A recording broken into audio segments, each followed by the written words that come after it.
গা ঢাকা দিয়ে ভাবো তো কাকুটার কত কষ্ট।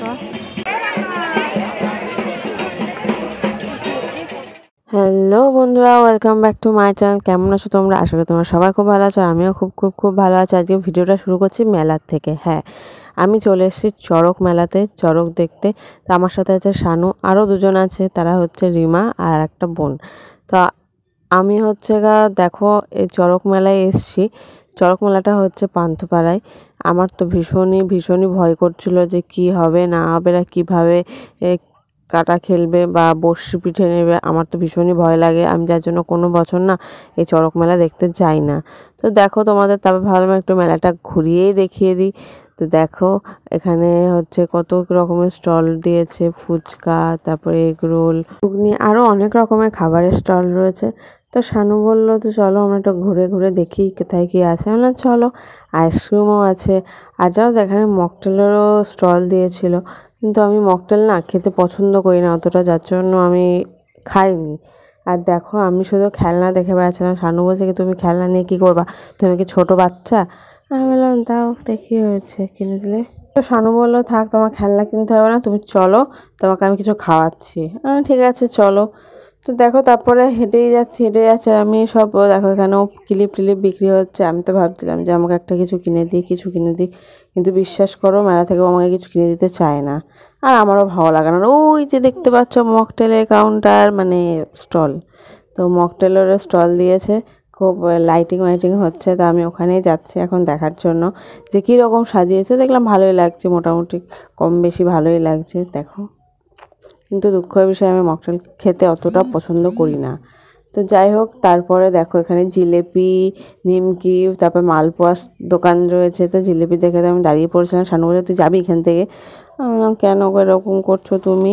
বলো না যেটা দেখতেছি সেটা দেখ। আর দেখো এটা দেখে না আমি ছোটোবেলার কথা কোথাও মনে পড়ে গেল যে আমি হাতে মেহেন্দি পরতাম, কিন্তু ওই মেহেন্দিগুলো পরা ঠিক না। তো যাই হোক, তারপরে দেখো শানু আমাকে ঘুগনি কিনে দিয়েছে, যেহেতু আমি ঘুগনি খেতে খুব ভালোবাসি মেলার। তো তারপরে চলে এলাম আর একটা মাঠে, মানে দুটো মাঠে চড়কের মেলা হচ্ছিলো। আর একটা মাঠে চলে এলাম, এটা হচ্ছে রূপশ্রী পল্লীর দিকে। তো আমার সাথে রয়েছে কে সেটা তোমাদেরকে বলি। রিমা, শানু, আমি, আর রয়েছে রাজা আর একটা বোন। ওই দেখো সব বসে আছে ভিখারির মতন। আর ওই যে দুজন দাঁড়িয়ে রয়েছে, ছেলে দুটো দাঁড়িয়ে রয়েছে, মেয়েগুলো সব বসে রয়েছে। আর এখানে চড়কের যে গাছটা সেটা তোলার চেষ্টা করছে। ভীষণ ভারী, আমি ভারী বলবো না, সরি। যাই হোক খুবই কি বলবো, ভারী বলা চলে, কারণ কিছু করার নেই। দেখো ওরা তুলতে পারছে না, ওদেরকে দেখে আমার কী খারাপ লাগছে। যদি বাই চান্স গায়ে পড়ে এদের কি হবে বুঝতে পারো? যে তলায় পড়ো সে পুরো ছাতু, মানে এত ওজন। বিশ্বাস করো আমি চড়কের মেলায় এরকম যে গাছ মানে কিভাবে লাগায় আমি কোনোদিনও দেখিনি, এই ফার্স্ট টাইম দেখলাম। আর এই মাঠে না অনেকটা দেরি হচ্ছিল বলে আমি আবার পরের মাঠে চলে যাব, কিন্তু এই মাঠে একটু কিছুক্ষণ বসি দেখি কি হয় এখানে। তো সে দেখছিলাম যেরকম এই গাছটা লাগানোর চেষ্টা করছে, এই চড়ক গাছটা, কিন্তু বিশ্বাস করো কিছুতেই ওরা পাচ্ছিল না, এতটা ওয়েট। তো যাই হোক, আর এখানে ছিল সব ব্যান্ড পার্টির লোকজন, ওরা কি বলবো এগুলোকে, তাসা বলে না যাই বলে, যাই হোক সেইগুলো বাজাচ্ছিল। আমার তো ভীষণ মজা লাগছিল, মনে হচ্ছে গিয়ে নিচে দিয়ে আসি সবাই মিলে।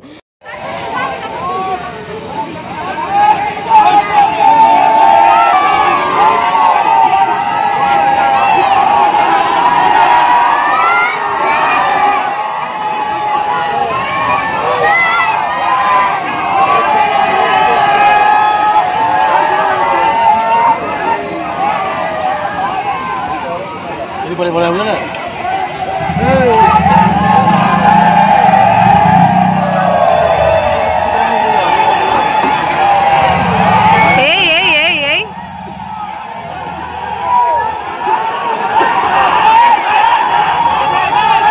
অবশেষে ওরা গাছটাকে সেট করতে পেরেছে। আর দেখো ঠাকুরটাকে নিয়ে যাচ্ছে।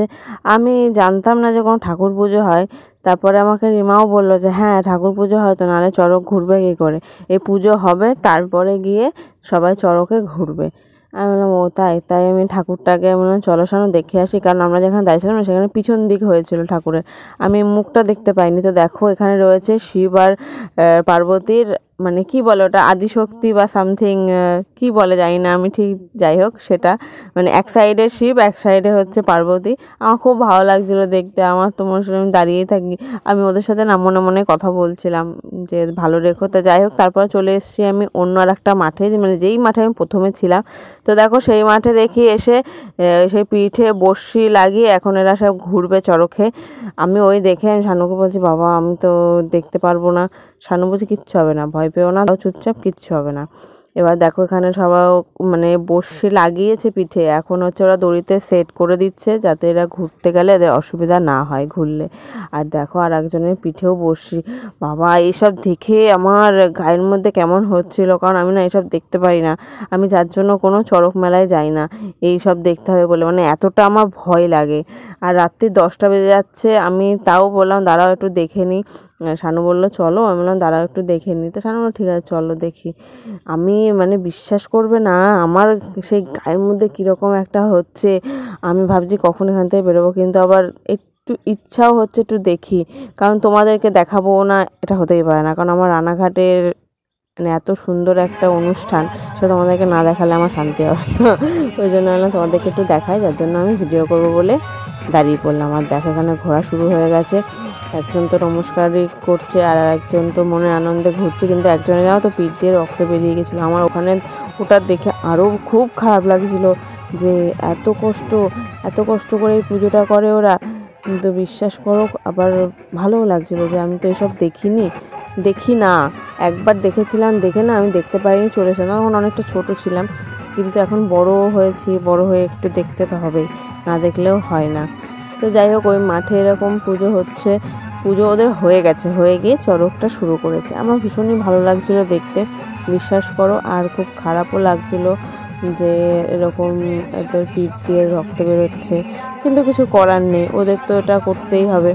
কিন্তু ওরা খুব মজা করছিল জানো তো, ভীষণই মজা করছিল ওরা, আর নেমেও ওরা খুব মজা করছিল। আমি তারপরে না ভিডিও করতে পারিনি ওরা যখন নেমে পড়েছে। বিশ্বাস করো আমার এত খারাপ লাগছিল যে আমি কি বলবো তোমাদেরকে, যে ভীষণ খারাপ লাগছিলো, যার জন্য আমি আর ঠিক মতন ওখানে দাঁড়িয়ে ভিডিও করিনি, আমি ওই বাড়িতে চলে এসেছিলাম তারপরে। তো যাই হোক বন্ধুরা, আজকের মতো ভিডিওটা আমি এখানে এন্ড করছি। কেমন লাগলো জানিও। টাটা, বাই বাই, শুভরাত্রি।